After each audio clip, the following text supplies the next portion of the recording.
السلام علیکم، welcome to self study and evaluation YouTube channel. میں امید کرتا ہوں کہ اللہ تعالیٰ کے فضل و کرم سے آپ سب لوگ بالکل خیریت سے ہوں گے۔ I am Usama, your YouTube instructor. آج سے ہم ایک اردو کی گرامر سیریز شروع کرنے لگے ہیں۔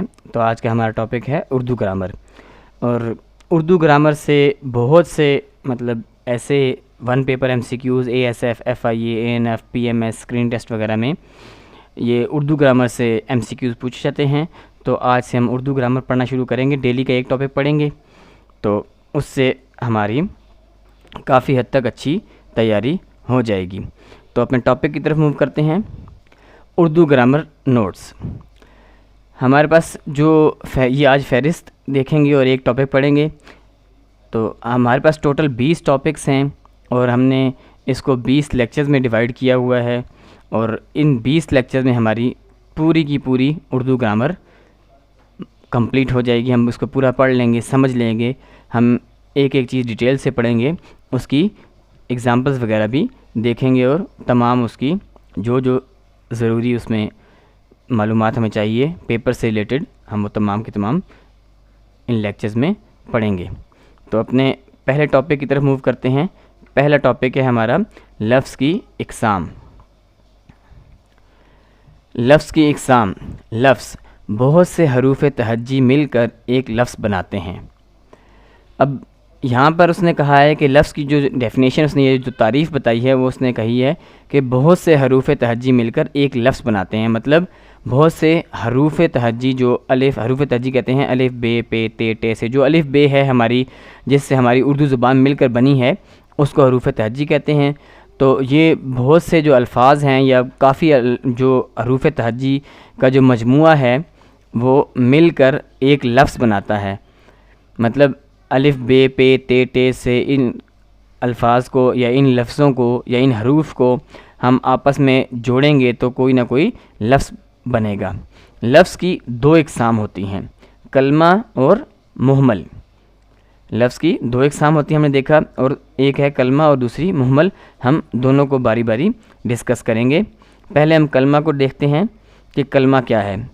وہ منفرد لفظ جس کے کچھ معنی ہوں، یعنی حروف کے ایک ایسے مجموعے کو کلمہ کہا جاتا ہے جس سے کسی بات کا پورا مطلب یا کسی بات کا مطلب پوری طرح واضح ہو اور مکمل طور پر کسی انسان کو سمجھ میں آ جائے۔ مطلب اس نے کہا ہے کہ کلمہ ایک ایسا الفاظ کا مجموعہ ہے یا ایسے حروف تہجی کا ایک ایسا مجموعہ ہے جس سے اگر جس کو جن حروف کے مجموعے کو ہم آپس میں ملا کر ایک کلمہ بناتے ہیں، اور اس کے ذریعے ہماری بات پوری کی پوری مکمل طور پر کسی دوسرے شخص کو سمجھ میں آ جاتی ہے، یا وہ اس پر وہ بات واضح ہو جاتی ہے، تو اس کو ہم کلمہ کہتے ہیں۔ آج کے جو ہم عام زبان میں ایک دوسرے سے بات کرتے ہیں وہ مختلف کلمات ادا کرتے ہیں، جس کو ہم کہتے ہیں کہ ہم ایک دوسرے سے بات کر رہے ہیں۔ تو ایک طریقے سے یہ بھی سمجھ میں آتا ہے، ہم اس کو اس طریقے سے یاد رکھ سکتے ہیں کہ عام روزمرہ کے معمول میں جو ہم بات چیت کرتے ہیں وہ مختلف کلمات ادا کر کے ایک دوسرے کو اپنی بات سمجھاتے ہیں۔ مثلاً حامد اپنے ماں باپ کا اکلوتا بیٹا ہے، پاکستان ترقی کر رہا ہے۔ اب ان 2 جملوں میں ایسے کلمات ادا کیے گئے ہیں کہ پوری کی پوری بات دوسرے شخص جو سننے والا ہوگا اس کو پوری کی پوری بات سمجھ میں آ جائے گی۔ جیسے جو پہلا جملہ ہے اس میں یہ کہا گیا کہ حامد اپنے ماں باپ کا اکلوتا بیٹا ہے۔ اب یہ ایسے الفاظ کا، ایسے حروف کا مجموعہ ہے کہ اس سے ہماری جو پوری کی پوری بات ہے وہ دوسرے شخص کو سمجھ میں آتی ہے، اور یہ اگر اس پورے جملے کو دیکھا جائے تو یہ ایک پورے کا پورا کلمہ بنتا ہے۔ جیسے پاکستان ترقی کر رہا ہے، آج کے موجودہ حالات کے حساب سے بات نہیں کر رہا، یہ صرف ایک مثال کے طور پر بات کر رہا ہوں۔ تو اگر ہم دیکھیں اس میں تو یہ پورے کا پورا ایک کلمہ ہے جس سے ہماری پوری کی پوری بات جو ہے وہ دوسرے شخص کو سمجھ میں آ رہی ہے۔ اسی طرح اگر ہم اپنی اگلی اگزامپل کی طرف چلتے ہیں تو ہم اس میں یہ دیکھتے ہیں کہ بھارت ہمارا دشمن ہے۔ اب یہ بھی ایک کلمہ ہے جس میں ہماری پوری کی پوری بات جو ہے وہ دوسرے شخص کو مکمل طور پر سمجھ آ رہی ہے، ہماری پوری بات دوسرے شخص پر واضح ہو رہی ہے۔ اس میں کوئی ایسی بات نہیں ہے یا کوئی ایسا کلمہ نہیں ہے یا کوئی ایسا جملہ، کوئی ایسا لفظ نہیں ہے جو دوسرے شخص کو ہماری بات سمجھنے میں مشکل پیش آئے۔ جیسے ہم نے پچھلی 2 ایگزامپلز میں پڑھا کہ حامد اپنے ماں باپ کا اکلوتا بیٹا ہے. اب اس میں ہمیں پتہ لگ گیا ہے کہ حامد جو ہے وہ ایک لڑکا ہے اور اپنے ماں باپ کا وہ اکلوتا بیٹا ہے، مطلب وہ ایک ہی اولاد ہے اپنے ماں باپ کی. اسی طرح پاکستان ترقی کر رہا ہے. اب دنیا میں کتنے ہی ملک ہیں، ان میں صرف ہم نے کس کی بات کی ہے؟ اپنے ملک پاکستان کی بات کی ہے کہ پاکستان ترقی کر رہا ہے. اسی طرح اگر ہم جو اگلی اگزامپل تھی ہماری، بھارت ہمارا دشمن ہے. اب اگر ہم اس میں دیکھیں تو دشمن تو دنیا میں ہمارے بہت سارے ہو سکتے ہیں، اور ویسے بھی اگر مسلمان کی حیثیت سے دیکھا جائے تو قرآن پاک میں ارشاد ہے، اللہ کمی بیشی معاف کرے، کہ یہود و نصارہ کبھی مسلمانوں کے دوست نہیں ہو سکتے، یا جو کفار یا مشرکین ہیں وہ کبھی بھی مسلمانوں کے دوست نہیں ہو سکتے. تو اس بات سے یہ بھی ثابت ہوتا ہے کہ ہمارے دشمن تو دنیا میں بہت سارے ہیں، لیکن اب ہم نے یہاں پر اس کلمے میں کیا بات کی ہے کہ بھارت ہمارا دشمن ہے. مطلب ہم صرف ایک اسپیسیفک کنٹری کی بات کر رہے ہیں کہ بھارت ہمارا دشمن ہے. تو ہم اس میں صرف اور صرف بھارت کے بارے میں بات کریں تو یہ ایک کلمہ ایسا ہے کہ پوری کی پوری بات مکمل طور پر واضح ہو گئی ہے اور دوسرے شخص کو سمجھ میں آ رہی ہے. اسی طرح ہم نیکسٹ جو قسم ہے لفظ کی اس پہ جاتے ہیں، مہمل. یہ دوسری قسم ہے لفظ کی. اس کی تعریف ہم ڈیفینیشن دیکھتے ہیں، وہ منفرد لفظ جس کے کچھ معنی نہ ہوں، یعنی حروف کے ایک ایسے مجموعے کو مہمل کہا جاتا ہے جس سے کسی بات کا مطلب پوری طرح واضح نہ ہو اور نہ ہی مکمل طور پر سمجھ میں آئے. اب مہمل ایک ایسا لفظوں کا مجموعہ ہوتا ہے جس میں بات تو پوری کہی جاتی ہے لیکن اس کا مطلب نہیں ہوتا، اس لفظ کا کوئی مطلب نہیں ہوتا یا اس بات کا کوئی مطلب نہیں ہوتا. جیسے کہ اب جملے میں دیکھتے ہیں، ہم کئی الفاظ ایسے بولتے ہیں کہ وہ جملے میں استعمال تو ہوتے ہیں لیکن اس کا کوئی مطلب نہیں ہوتا.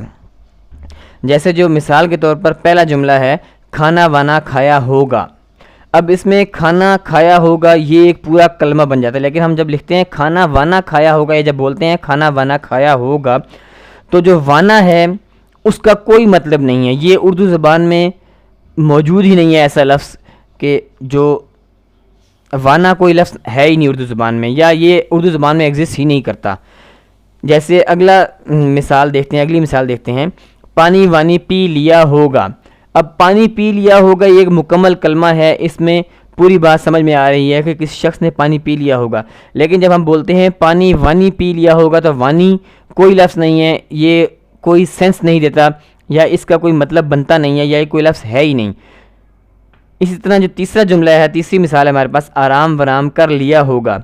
اب اس میں اگر ہم سمپل یہ بولیں کہ آرام کر لیا ہوگا تو وہ بات سمجھ میں آتی ہے، وہ ایک مکمل کلمہ بنتا ہے، وہ ایک مکمل سینس دیتا ہے، جملہ بن جاتا ہے.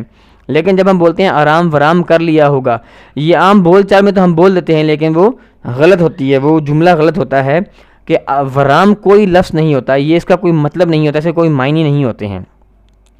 تو آج ہم نے اپنے 2 ٹاپک ایک پڑھا لیکن اس کی 2 آگے قسمیں پڑھی ہیں. ہم نے ٹاپک پڑھا لفظ اور اس کی آگے 2 قسمیں پڑھی ہیں، مہمل اور کلمہ.